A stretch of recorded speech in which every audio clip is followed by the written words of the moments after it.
उल्लासनगर है ना, वहाँ एक पेपर वाला था, अभी उसका शरीर शांत हो गया, धनुष बाण पेपर था, उसके एडिटर का नाम भूल गई मैं, तो वो क्या था, हाँ दिलीप भाई नाम था। वो पहली बार उनको हमारी समिति ने इनवाइट किया था।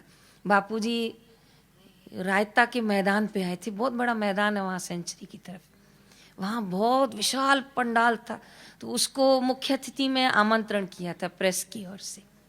तो जब वो आए तो बापूजी को माला दिए, तो वहीं माला पहना दी जाती है, तो लेकिन उसको माला तो पहना ही, लेकिन उसने थोड़ा झुक के नीचे प्रणाम किया, तो उसके जेब से सिगरेट का पैकेट गिर गया और बापूजी की तुरंत दृष्टि चली गई। वो मुड़ के निकल भी गया था। गुरुजी ने कहा इसको बुलाओ वापस, इसका है, इसको बुलाओ। तो वो आया और बापूजी ने कहा ये उठा, तो कहा हाँ जी मेरा गिर गया है। फिर उसने लिया और जेब में डाला, सोचो कैसा लगता होगा। तो फिर जब वो जेब में डाल रहा था ना, बापू ने पूछा पीता है? हाँ। खाता है? हाँ। बोले रात को? बोले वो भी।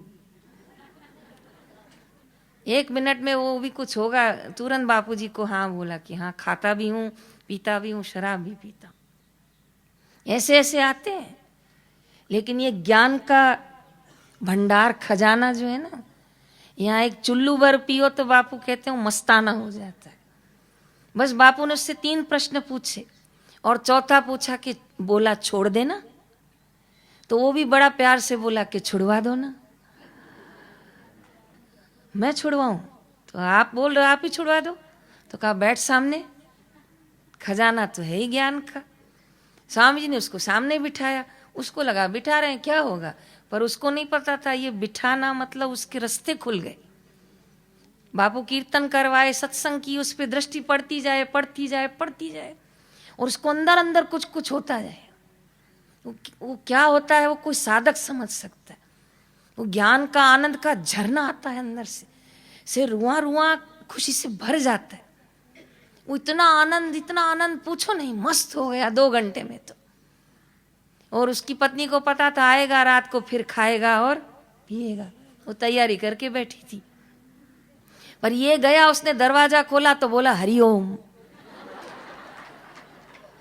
तो उसकी पत्नी को लगा कान मान खराब तो नहीं हो गया, ये आज कहाँ से हरिओम बोल रहा है। पर क्या पता था ये आज ज्ञान के कुएं का पानी पी के आया है। जयराम जी की। तो पत्नी बोले सिंधी में बोला भाई तानो सामान तैयार था वह सब? बोले हरिओम हरिओम। फिर उसको लगा नहीं ये आज लगता है बाहर से ही कुछ करके आया है, पता नहीं क्या कर रहा है, कब से हरिओम बोल रहा है। फिर उसके नजदीक जाके बैठी, बोले ता ठीक ता आयो ना, आप ठीक तो हो ना? बोले हरिओम हरिओम। छाछ होता क्या हुआ है आपको, आज हरिओम हरिओम बोले जा रहे हो? अरे बाबा वो आशाराम जी बापू वाले हैं ना समिति वाले, वो मुझे माला अर्पण करने के लिए बुलाए, मैं फोटो खींचने माला देने चला गया, वहाँ सिगरेट का पैकेट गिर गया। बापू ने बोला उठा, तो उठा लिया। बोला छोड़ दे, तो मैंने कहा छुड़वा दो, तो बोला बैठ सामने। सामने बैठा हूँ तब से हरिओम हरिओम ही निकल रहा है। मैं कुछ बाहर से नहीं पी के आया हूँ, पर मेरे अंदर अंदर आज मेरे को कुछ रंग चढ़ा है। तो पत्नी बोली कल मेरे को भी लेके चलो। बोले हाँ चलना, बापूजी वहाँ निवास है, वहाँ चलेंगे। वो रात भर करवट बदला तो भी बोलता रहा हरिओम। वो सागर से एक आचमन पी कर आया था, ब्रह्मज्ञानी महापुरुषों की दृष्टि लेकर आया था। बस सुबह हुई, फिर वो 6-7 बजे निकल गए। बापूजी खूब टहलते हैं, वहाँ घना वन है। तो टहलते टहलते बापूजी ने इसको देखा तो बापू हैरान हो गए कि गया तो एक था, आए तो 2 हैं। और पत्नी ने भी प्रणाम किया, कहा बापूजी रात से इसको रंग लग गया है,